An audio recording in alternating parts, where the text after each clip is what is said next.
कामिल bag. आप देख रहे हैं सिटी बुलेटिन न्यूज। पेश हैं आज के प्रमुख समाचार। कांग्रेस नेता राहुल गांधी की लोकसभा सदस्यता रद्द किए जाने को लेकर सिविल लाइन स्थित गांधी पार्क में कांग्रेस के कार्यकर्ताओं और पदाधिकारियों ने सत्याग्रह किया। जिलाध्यक्ष के नेतृत्व में दर्जनों कार्यकर्ताओं ने सत्याग्रह में भाग लिया। महानगर अध्यक्ष कांग्रेस बेत सिंह कमल ने कहा कि प्रधानमंत्री नरेंद्र मोदी के इशारे पर कांग्रेस के राष्ट्रीय नेता राहुल गांधी की लोकसभा सदस्यता रद्द की गई है। इसे कांग्रेस कार्यकर्ता किसी भी हाल में बर्दाश्त नहीं करेंगे। कांग्रेस नेता और भावी मेयर पद प्रत्याशी प्रमिला राजपूत ने कहा कि देश में भाजपा की सरकार तानाशाही रवैया अपनाते हुए लोकतंत्र को कुचलने का कार्य कर रही है। इस मौके पर पीसीसी सदस्य राजेंद्र प्रताप सिंह, राम नरेश मौर्य, उमेश उपाध्याय, उग्रसेन मिश्रा आदि मौजूद थे। से हमारे नेता राहुल जी के खिलाफ ये भारतीय जनता पार्टी की सरकार असंवैधानिक तरीके से उनकी सदस्यता को समाप्त किया, और इसके पीछे सबसे बड़ा जो कारण है वो पूरे देश में इस समय विपक्ष की आवाज़ राहुल जी हैं। और जिस तरीके से उन्होंने 3,500 किलोमीटर की यात्रा करके भारत के लोगों को जगाने का काम किया, इस अलोकतांत्रिक सरकार के खिलाफ लोगों को खड़ा होने के लिए प्रेरित किया, उससे डरी सहमी सरकार उसने आज इस तरीके का कृत्य करके उसने दिखाया कि उनको लोकतंत्र में कितना विश्वास है। उसके खिलाफ आज हम सारे कांग्रेस जन यहाँ गांधी पार्क में सत्याग्रह पर बैठे थे, और इस संघर्ष को जब तक हमारी जीत नहीं होगी, जब तक इस सरकार को हम लोग उखाड़ नहीं फेंकेंगे, तब तक इस संघर्ष को जारी रखेंगे। कोर्ट के जरिए हुई है तो किस तरीके से इतनी जल्दी, जैसे अभी भाषण में हमारे अनिल भाई बोल रहे थे कि रात में आज जजमेंट होता है और दूसरे दिन वहां लोकसभा में पहुंच भी जाता है। शहर में आज शिवसेना ने भी राहुल गांधी का पुतला फूंका और उनकी शव यात्रा निकाली। वीर सावरकर और नरेंद्र मोदी पर अभद्र टिप्पणी करने पर शिव सैनिक नाराज थे, और आज उन्होंने अपनी नाराजगी जाहिर करते हुए कांग्रेस नेता राहुल गांधी की शव यात्रा निकाली। यह शव यात्रा शिवसेना के नवीन मंडी कार्यालय से अग्रसेन चौराहे तक निकाली गई। अग्रसेन चौराहे पर राहुल गांधी के पुतले का दहन शिव सैनिकों ने किया। शिव सैनिकों का आरोप था कि राहुल गांधी ने वीर सावरकर और नरेंद्र मोदी पर अभद्र टिप्पणी की है और वो सार्वजनिक रूप से लोगों से माफी मांगे। उत्तर प्रदेश प्राथमिक शिक्षा मित्र संघ के प्रांतीय दिशा निर्देश पर जिलाध्यक्ष दुर्गेश मिश्रा के नेतृत्व में भाजपा के जिलाध्यक्ष को आज 6 सूत्रीय मांग पत्र सौंपा गया, जिसमें सरकार से शिक्षा मित्रों की समस्याओं के निस्तारण का निवेदन किया गया। समस्याओं में प्रमुख रूप से नियमावली में संशोधित करके शिक्षा मित्रों की योग्यता पूर्ण कराकर पुनः समायोजित किया जाए तथा समायोजन प्रक्रिया पूर्ण होने तक 12 महीने तक 62 वर्ष की सेवा सुरक्षित करते हुए सम्मानजनक वेतनमान दिया जाए। जिलाध्यक्ष दुर्गेश मिश्रा ने बताया कि नई शिक्षा नीति में शिक्षा मित्रों को सम्मिलित करके इनका भविष्य सुरक्षित किया जाए। मृतक शिक्षा मित्रों के परिजनों को आर्थिक सहायता प्रदान करते हुए परिवार के आश्रितों को जीविकोपार्जन हेतु नियुक्ति प्रदान की जाए। प्रांतीय नेतृत्व के दिशा निर्देश पर आज जनपद अयोध्या में शिक्षा मित्र संघ का जिलाध्यक्ष होने के नाते आज ये महत्वपूर्ण जिम्मेदारी प्रदेश से दी गई, और हम उत्तर प्रदेश के माननीय मुख्यमंत्री महोदय से निवेदन करेंगे, हमारे जनपद अयोध्या के जिलाध्यक्ष बड़े भाई श्री संजीव सिंह जी के माध्यम से, कि हम शिक्षा मित्रों की जो यथोचित समस्याएं हैं उसका शीघ्र निस्तारण किया जाए। प्रतिदिन 2-1 शिक्षा मित्र अकाल काल के गाल में समा रहे हैं। ये बहुत बड़ी समस्या है। जब समान कार्य है तो समान वेतन भी होना ही चाहिए, और इसका निस्तारण माननीय मुख्यमंत्री महोदय, माननीय प्रधानमंत्री महोदय से विनम्र निवेदन के साथ निस्तारण की मांग करता हूं। दुर्गेश मिश्र, जिलाध्यक्ष शिक्षा मित्र संघ जनपद अयोध्या। अयोध्या के ग्राम फतेहपुर सरैया विकासखंड मसौधा तहसील सोहावल में पंडित दीनदयाल उपाध्याय पशु चिकित्सा शिविर मेले का आयोजन किया गया। आरोग्य मेले का उद्घाटन मुख्य अतिथि के रूप में सांसद लल्लू सिंह ने फीता काटकर किया। कार्यक्रम का शुभारंभ सांसद द्वारा गौ पूजन, पंडित दीनदयाल उपाध्याय के चित्र पर माल्यार्पण और दीप प्रज्वलन कर किया गया। इस दौरान उन्होंने विभिन्न विभागों द्वारा लगाए गए समस्त स्टॉलों का निरीक्षण किया। गोबर से इस चिन्ह अशोक की लाट राम मंदिर की तस्वीर बनाने वाली महिला को सांसद ने पुरस्कृत भी किया। दूसरी तरफ राजकीय महिला विद्यालय में दिव्यांगजन सशक्तिकरण विभाग के द्वारा दिव्यांगों को मोटराइज्ड ट्राईसाइकिल का वितरण किया गया, जिसमें भी मुख्य अतिथि के रूप में सांसद लल्लू सिंह तथा विशिष्ट अतिथि के रूप में जिला पंचायत अध्यक्ष रोली सिंह मौजूद थीं। दिव्यांगजन सशक्तिकरण की उपनिदेशक अनुपमा मौर्य भी शामिल हुई। दिव्यांगजन सशक्तिकरण में पंजीकृत 100 दिव्यांगों को मोटराइज्ड ट्राईसाइकिल का वितरण किया गया। सांसद लल्लू सिंह ने कहा कि उत्तर प्रदेश में योगी आदित्यनाथ की सरकार ने दिव्यांगजनों के लिए बहुत से कार्य किए हैं। उसी कड़ी में आज दिव्यांगजनों को दिव्यांगजन सशक्तिकरण विभाग के द्वारा 100 मोटर साइकिल देने का काम किया गया है। दिव्यांगजनों को यहाँ पर निःशुल्क मोटराइज्ड ट्राईसाइकिल देने का काम विभाग के द्वारा किया गया है। पूरे जनपद में जो 80% से अधिक जो दिव्यांग हैं उनको यहाँ मोटराइज्ड साइकिल दिया जा रहा है।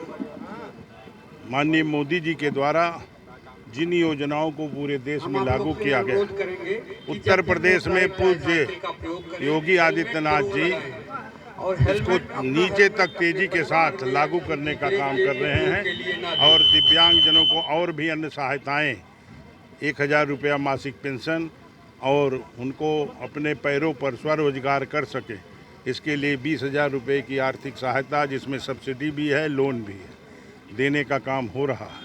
कितने विकलांगों को दिव्यांगजनों को मोटराइज्ड ट्राईसाइकिल देने का काम विभाग ने किया है और जैसे जैसे सूचनाएं आती रहेंगी और लोग मंगाते रहेंगे, वैसे वैसे सबको देने का काम करेंगे।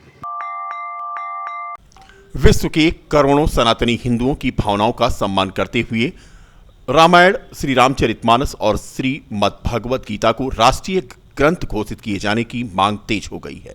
मित्र मंच ने प्रधानमंत्री, राज्यपाल और मुख्यमंत्री को मांग पत्र भेजा है। पत्रकार वार्ता के दौरान मित्र मंच के राष्ट्रीय प्रमुख और वरिष्ठ भाजपा नेता शरद पाठक बाबा ने कहा कि प्रधानमंत्री को इस आशय का पत्र भेजा गया है। उन्होंने कहा कि थाईलैंड जैसे देश में जहां सनातनी हिंदुओं की आबादी भारत से काफी कम है, वहां इसे राष्ट्रीय ग्रंथ घोषित किया गया है। भारत जैसे देश, जिसे देवों की भूमि कहा जाता है, राष्ट्रीय ग्रंथ घोषित नहीं किया गया, जो कि अपने आप में अहम है। उन्होंने कहा कि इस संबंध में उन्होंने प्रधानमंत्री को पत्र भेज करके मांग रखी है। के करोड़ों सनातनी हिंदुओं, जो विश्व के हमारे करोड़ों सनातनी हिंदू हैं, उनकी भावनाओं का सम्मान करते हुए मैंने देश के प्रधानमंत्री को, महामहिम राष्ट्रपति जी को और यूपी के मुख्यमंत्री योगी जी को पत्र लिख के मांग किया गया कि रामचरितमानस, रामायण और श्रीमद् भागवत गीता को राष्ट्रीय ग्रंथ का दर्जा दिया जाए। बताइए, छोटा सा देश एक थाईलैंड है जहाँ पे हिंदुओं की आबादी 0.02% है 2018 की जनगणना के अनुसार, और वहाँ पे रामायण को राष्ट्रीय ग्रंथ का दर्जा दिया गया है। क्या ऐसा नहीं प्रतीत होता है कि हमारे देश में अब तक जो सरकारें रही हैं, उन्होंने हिंदुओं की भावनाओं के साथ सिर्फ खिलवाड़ किया हो? लेकिन मैं उन्हें बता देना चाहता हूं कि अब सनातनी हिंदू जो हैं वो चुप बैठने वाले नहीं हैं, और वो चाहते हैं, वो आहत होते हैं, शर्मसार होते हैं कि हमारे ग्रंथ जो लाखों वर्षों के पूर्व रहे, महाभारत में गीता का उपदेश जो दिया गया था वो लगभग 5000 वर्ष पूर्व दिया गया था, ऐसे ग्रंथों को अपमानित किया जा रहा है। कोई मुंह उठा करके आता है रामद्रोही, कोई मुंह उठा करके कृष्णद्रोही आता है। मतलब रामद्रोही और कृष्णद्रोही ही जो है इस देश को चलाएंगे। क्या सनातनी हिंदुओं का जो है इस प्रकार से कोई वो नहीं है कि हम अपने धर्म को, अपने ग्रंथ को राष्ट्रीय ग्रंथ का दर्जा दिलाया जाए? चैत्र नवरात्र पर मरी माता का दरबार सजा है। हजारों की संख्या में भक्त यहां पर मां का दर्शन पूजन प्रतिदिन कर रहे हैं। मंदिर में दुर्गा सप्तशती का पाठ, सामूहिक यज्ञ नियमित चल रहा है। सिर्फ धूप, कपूर और अगरबत्ती से प्रसन्न होने वाली मां के इस दरबार में भक्त पहुंचकर अपनी मनोकामना मांग रहे हैं। राम जन्मभूमि से मात्र 10 किलोमीटर दूर गुप्तार घाट के तट पर यह मंदिर स्थापित है। घाट से मंदिर की दूरी 500 मीटर है। एक पतले रास्ते पर चलने के बाद मां का दरबार आता है। मंदिर प्रशासन द्वारा भक्तों के लिए मुख्य गेट से 200 मीटर का गेट बनाया गया है। मंदिर के द्वार पर एक विशाल वट है और मंदिर के मुख्य गेट पर दाएं तरफ श्री गणेश और बाएं तरफ हनुमान जी विराजमान हैं। आदिशक्ति मरी माता के इस पुरातन कालीन मंदिर के संबंध में हमने बात की महंत चंद्रशेखर त्रिपाठी से। श्री त्रिपाठी ने मंदिर को ऐतिहासिक और पुरातन काल का बताया। कहते हैं कि इससे पहले इस स्थान पर माता के रूप में सिर्फ एक पिंड था। यह पिंड हजारों वर्ष पुराना था। पिंड कहां से आया, किसने और कब रखवाया, किसी को नहीं मालूम। वो कहते हैं कि करीब 150 साल पहले की बंदोबस्ती और फैजाबाद गजेटियर में भी मरी माता का जिक्र है। पिंड की जगह भव्य मंदिर बनाने की कवायद वर्ष 2002 में शुरू हुई थी।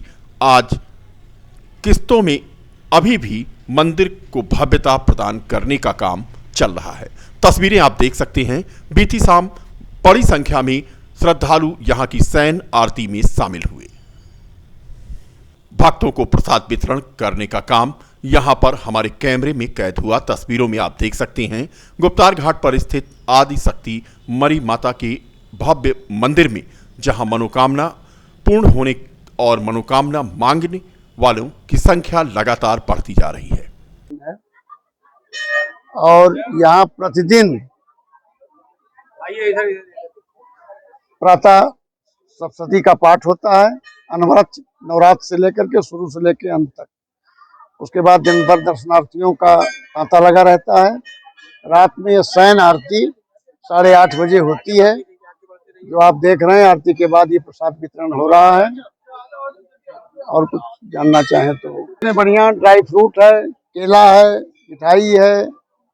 ये दिव्य भोग माता जी का लगता है प्रतिदिन, और दिव्य भोग भक्त पाते हैं, आनंदित होते हैं, दर्शन करके माँ का निरोग होते हैं, स्वस्थ रहते हैं और प्रसन्न रहते हैं। इसीलिए आप देख रहे होंगे शहर से दूर होने के बावजूद भी माता भक्तों का मेला लगा रहता है। माँ की असीम कृपा हम सभी को प्राप्त होती है और सब आनंदित होते हैं, जीवन का आनंद ले रहे हैं सब। हमारे यहाँ अष्टमी के दिन 29 तारीख को ये आरती के बाद चौकी का, माता जी की चौकी का कार्यक्रम है। उसमें हम चाहेंगे कि सारे लोग, सारे भक्त आवें और माता जी के जागरण का आनंद लें। और नवमी के दिन प्रातः 30 तारीख को नवमी के दिन प्रातः सामूहिक हवन का कार्यक्रम होता है। मंदिर की तरफ से सारी व्यवस्था हुई रहती है और भक्त आवें, जो करना चाहें यहाँ पर माँ के दरबार में हवन कार्यक्रम में सम्मिलित हों। उसके बाद लगभग 12 बजे कन्या पूजन होता है। कन्या जवाई कार्यक्रम रहता है। कन्या जवाई के बाद हमारे यहाँ जो भक्त यहाँ रहते हैं वो भोजन प्रसाद ग्रहण करते हैं, और जो दर्शनार्थी आते रहते हैं वो भी भोजन प्रसाद पाते रहते हैं। रात में फिर चंद्रशेखर त्रिपाठी। हाँ जी, आदि मरी माता मंदिर जो है ये अयोध्या का बहुत ही प्राचीन मंदिर है, और ये एक सिद्धि मंदिर है जहाँ पर आप जो भी आपकी मनोकामना होती है वो पूरी होती है। बहुत सारे लोग यहाँ दर्शन के लिए आते हैं, और आप सबको पता है कि अयोध्या मतलब भगवान राम की जन्मस्थली है, और बहुत सारे लोग बहुत दूर दूर से यहाँ दर्शन करने आते हैं, और जो भी राम के दर्शन को आते हैं वो यहाँ पे भी दर्शन करने आते हैं, और जो भी उनकी मनोकामना होती है वो यहाँ मांगते हैं और वो पूरी भी होती है। माता की जय। भैया हम लोग बहुत दिन से मंदिर से जुड़े हुए हैं। हम लोग की बहुत ज़्यादा आस्था है। जो भी हम लोग मांगते हैं माँ तक पूरा ज़रूर होता है भैया। और जैसे हम लोग बहुत ज़्यादा इनको मानते हैं माता जी को, और जब से हम लोग यहाँ आने लगे भैया तैसे हम लोग हर नवरात्रि में 9 दिन आरती में आते हैं। दोनों नवरात्रि में हम लोग भजन कीर्तन भी यहाँ करते हैं, और माता जी की बहुत बड़ी कृपा हम सभी पे है। बस बोलो आदिशक्ति मरी माता की जय। गणेश नगर मकबरा स्थित मां शीतला धाम पर आज महिलाओं ने कीर्तन का आयोजन किया। बता दें कि नवरात्रि के 5वें दिन यहां पर दोपहर में माता के दरबार में कीर्तन का आयोजन किया जाता है, जिसमें आसपास की सैकड़ों महिलाएं पहुंचती हैं। मां का दरबार सजा हुआ है। मां शीतला के इस दरबार में भक्तों का तांता रोज लग रहा है। फिलहाल आज कीर्तन यहां पर आयोजित था। कीर्तन के बाद प्रसाद आदि का वितरण किया गया। शीतला माता मंदिर के महंत जयप्रकाश दास का कहना था कि नवरात्रि के 5वें दिन क्षेत्रीय महिलाओं के द्वारा यहां पर मंदिर परिसर में भव्य कीर्तन का आयोजन किया जाता है। उसके बाद प्रसाद का वितरण किया जाता है। संध्या की आरती में मां शीतला धाम में बहुत बड़ी संख्या में श्रद्धालु पहुंचे और उन्होंने यहां पर दर्शन पूजन किया। शीतला जी के मंदिर पे आके जितने भक्त आते हैं, मुरादें लेके आते हैं, उनकी अवश्य पूरा होती है। और ये आज ही से नहीं, कई सालों से हम भी आते हैं सुबह और शाम आरती के समय में। यहाँ पे आके माता जी से जो भी फरियाद मांगा जाता है, उनकी अवश्य माता जी पूरा करती हैं। माँ भक्तों से यही कहेंगे कि जिसकी भी दिल में जो श्रद्धा हो और इस मंदिर के चौखट पे आता है, उसका अवश्य पूरा होता है। चौथा दिन है, माता शीतला माई का भव्य दर्शन हो रहा है। भक्तों की भीड़ तांता लगी है और जो माता शीतला माई के दरबार में सच्ची श्रद्धा से आता है, भक्त खाली नहीं जाता है। माता की इतनी कृपा बरस रही है और माता का वो स्वरूप दिखाई दे रहा है, इतना भव्य, और आशीर्वाद देते हुए भक्तों का कल्याण कर रही हैं माता शीतला। मैं 20 साल से आ रहा हूँ इस दरबार में, और जब छोटी सी थी, आज माता जी के दरबार भी चमक रहा है। इतना भव्य, हमेशा धुलाई पूजा